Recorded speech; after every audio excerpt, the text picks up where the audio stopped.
ভারতচন্দ্রের উপাখ্যানে পাওয়া যায় দেবীর চরণ দেখেই তাকে চিনে নিয়েছিলেন ঈশ্বরী পাটনি। আর এবছর খিদিরপুর পল্লী শারদীয়ার মণ্ডপের যে বিষয়বস্তু তা হলো এই চরণ।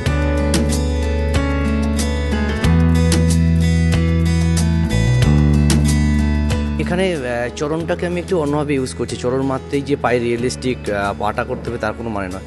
এই পাড়ার সমস্ত মহিলাদের যাদেরকে পেয়েছি তাদেরই পায়ের আমি চরণের চিহ্ন এই মণ্ডপের মধ্যে ইউজ করছি। তাদের প্রবেশটাই হচ্ছে কি দুর্গার প্রবেশ।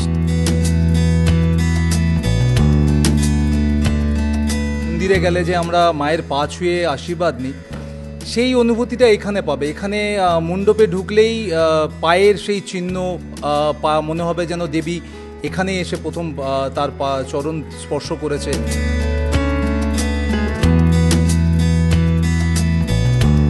অষ্টমীর অঞ্জলির শেষেও যেমন মায়ের চরণ, ঠিক একইভাবে দশমীতে বিজয়াতেও সেই মায়ের চরণই একেবারে আকর্ষণের শেষ কেন্দ্রবিন্দু। তাই সব মিলিয়ে এবছর পল্লী শারদীয়ার পুজো খিদিরপুরে একটা অন্য মাত্রা পাবে। সঞ্চয়ন মিত্র, এবিপি আনন্দ, কলকাতা।